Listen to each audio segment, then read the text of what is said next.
মধ্যপ্রাচ্যে কাটছে না অশান্তির কালো মেঘ। সংঘর্ষ বিরতির মাঝেই দফায় দফায় হামলা চলছে গাজার মাটিতে। এবার ইসরায়েলের রোষানলে পড়ল লেবানন। হেজবোল্লাহ অস্ত্রত্যাগ না করলে দক্ষিণ লেবাননকে নরকে পরিণত করার হুঁশিয়ারি দিলেন ইসরায়েলের প্রতিরক্ষামন্ত্রী। সাম্প্রতিক সময়ে একাধিকবার লেবাননে হামলার অভিযোগ উঠেছে ইসরায়েলের বিরুদ্ধে।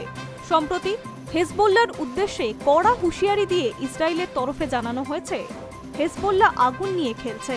এই পরিস্থিতিতে লেবাননের প্রেসিডেন্ট পিছু হটতে শুরু করেছেন। তবে আমাদের একটাই শর্ত যে কোনো মূল্যে হেজবোল্লাহকে অস্ত্র সমর্পণ করাতে হবে, না হলে উত্তর ইসরায়েলকে রক্ষা করার জন্য ভয়ঙ্কর হামলা চালাবো আমরা। যদিও হুঁশিয়ারির পাশাপাশি লেবাননে হেজবোল্লাহর বিরুদ্ধে হামলা জারি রেখেছে ইসরায়েল। গত শনিবার রাতে লেবাননে হামলা চালায় বায়ুসেনা। এই হামলায় 4 জনের মৃত্যু হয়েছে বলে জানা গিয়েছে লেবাননের স্বাস্থ্য বিভাগ থেকে।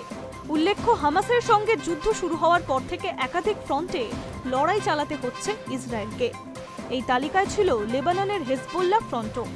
ইসরায়েলের মাটিতে সরাসরি রকেট হামলার পাশাপাশি প্রত্যক্ষভাবে হামাসকে অস্ত্র সরবরাহ করে এসেছে হেজবোল্লাহ।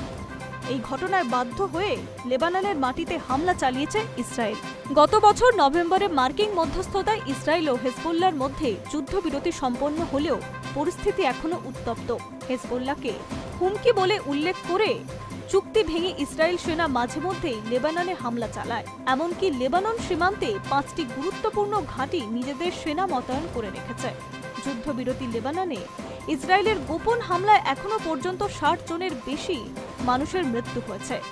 এই পরিস্থিতিতে হেজবোল্লাহর বিরুদ্ধে পদক্ষেপ করতে লেবানন সরকারের উপর চাপ ক্রমাগত বাড়াচ্ছে। কারণ গত 14 মাসে হেজবোল্লাহ ও ইসরায়েলের যুদ্ধে লেবাননের ক্ষয়ক্ষতির পরিমাণ কিছু কম নয়। ইসরায়েলের হামলায় লেবাননের বহু রাজনৈতিক ও সামরিক নেতার মৃত্যু হয়েছে। এই অবস্থায় লেবাননের শরীরে হেজবোল্লাহ একটি বিস্ফোরা। তা দ্রুত কেটে ফেলে স্বস্তি খুঁজতে চাইছে সেখানকার সরকার। 2025 সালের শেষ নাগাদ হেজবোল্লাহকে নিরস্ত্রীকরণের লক্ষ্যে কাজ শুরু করার সিদ্ধান্ত নিয়েছে লেবাননের মন্ত্রী পরিষদ। যদিও সেই পদক্ষেপ বিশেষ অগ্রসর হয়নি। এই অবস্থায় লেবাননকে কড়া হুঁশিয়ারি দিল ইসরায়েল। I news network.